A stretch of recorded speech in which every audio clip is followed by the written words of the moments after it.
এই যে গরম, এই গরমে আসলে অবশ্যই সতর্কতা অবলম্বন করে গাড়িগুলো রাইড করতে হবে। তো গরমে এখন বাংলাদেশের যে গাড়িগুলো আছে ম্যাক্সিমাম গাড়িগুলোতেই অনেক পুরোনো সিলিন্ডার ইউজ করে থাকে, যে সিলিন্ডার গুলো থেকে বিস্ফোরণ হতে পারে। তো চেষ্টা করবেন সিলিন্ডার গুলো রিটেস্ট করানোর জন্য।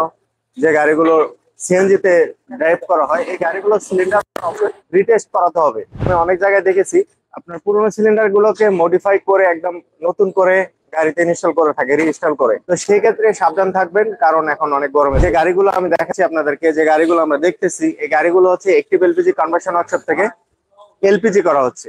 আর এলপিজি করা হচ্ছে কেন? এলপিজি করার কারণ হচ্ছে এই গরমে সিএনজির গাড়িগুলো অনেক রিস্কে থাকে।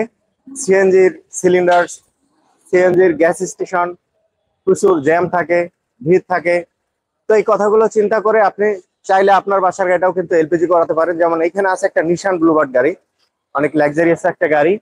এই গাড়িটা কিন্তু এলপিজি তে ড্রাইভ হচ্ছে। পিছনে যদি আরেকটা গাড়ি দেখাই, এদিকে একটা বড় গাড়ি যাচ্ছে। এই গাড়িগুলো এখন এলপিজি তে ড্রাইভ করা হচ্ছে।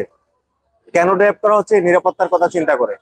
অটো 360 থেকে অবশ্যই এই ধরনের ভিডিওতে সাথে থাকবেন। আপনারা যারা গাড়িগুলো এলপিজি করাতে চান, সিএনজি খুলে কিন্তু ম্যাক্সিমাম গাড়ি এলপিজি করা হচ্ছে। তো সেক্ষেত্রে কিন্তু চাইলে এলপিজির কথা পারেন খুব ইজিলি। এলপিজির খরচ কিন্তু খুব একটা বেশি না। আপনারা যদি সিএনজির কথা চিন্তা করেন, তো সেক্ষেত্রে যে সময় ওয়েস্ট হয় সিএনজি স্টেশনে, সিএনজি রিফিল করার পরে কিন্তু কিছুক্ষণ পরে আবার রিফিল করতে হয়। এলপিজির ক্ষেত্রে কিন্তু তা না। এলপিজি আপনার গাড়িতে পেট্রোল যদি আপনি ফুল করে নেন, এলপিজি যদি ফুল করে নেন, পেট্রোলে যতক্ষণ রাইড আপনি গাড়িটা ড্রাইভ করতে পারবেন, এলপিজিতে কিন্তু সেম ড্রাইভ করতে পারবেন। তো সেক্ষেত্রে একদিন এলপিজি নিলে দেখা গেছে অনেকে 2-3 দিন ড্রাইভ করা যায়। যাদের গাড়িগুলো কম চলে তারা 1 সপ্তাহ ড্রাইভ করতে পারে। তো সেসব কথা চিন্তা করে আবার গাড়িটাও কিন্তু হালকা থাকে। চাইলে আপনারা গাড়িগুলো এলপিজি করতে পারেন ইজিলি।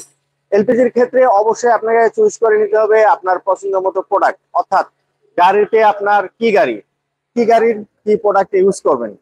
আপনার বাংলাদেশে প্রচুর পরিমাণে এলপিজি প্রোডাক্ট আছে, এলপিজি অ্যাক্সেসরিজ আছে। তো সেক্ষেত্রে অনেকে একটু কম দামেরটা খোঁজে, সস্তা দামেরটা খোঁজে। তো সস্তা হলে যে খারাপ হবে তাও কিন্তু না। এখানে মেজর ফ্যাক্ট আছে ব্র্যান্ড। ব্র্যান্ডটা আসলে কোনো অফিসিয়াল কোনো ব্র্যান্ড কিনা, ব্র্যান্ডটা আননোন ব্র্যান্ড কিনা, এইসব কথা চিন্তা করে কিন্তু আপনাকে এলপিজি করাতে হবে।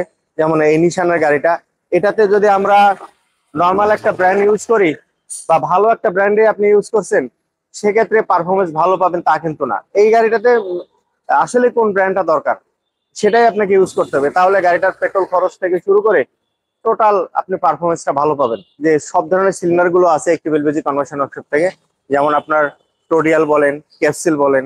তো এক একটা গাড়িতে এক একটা সিলিন্ডার খুব মানে ভালোভাবে সেট আপ করা যায়। তো সেক্ষেত্রে আমরা একটু গাড়িগুলো ঘুরে ঘুরে দেখাই আমি আপনাদেরকে আজকে যে গাড়িগুলো আছে। নিশানের গাড়িটার কথা আগে বলেছি, তো একটা প্যাডো একটা গাড়ি কিছুক্ষণ আগে এলপিজি করে গেছে, সেটাও আমি আপনাদেরকে দেখিয়েছি।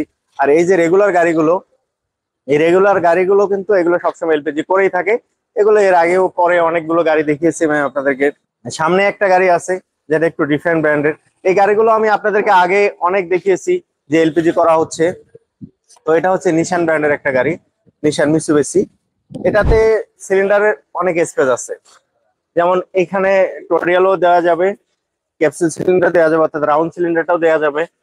তো সবকিছু মিলে এলপিজি সার্ভিসও ভালো পাওয়া যাবে। এলপিজি নিয়ে কোনো ধরনের আশা করি অভিযোগ হবে না এই গাড়িগুলোতে।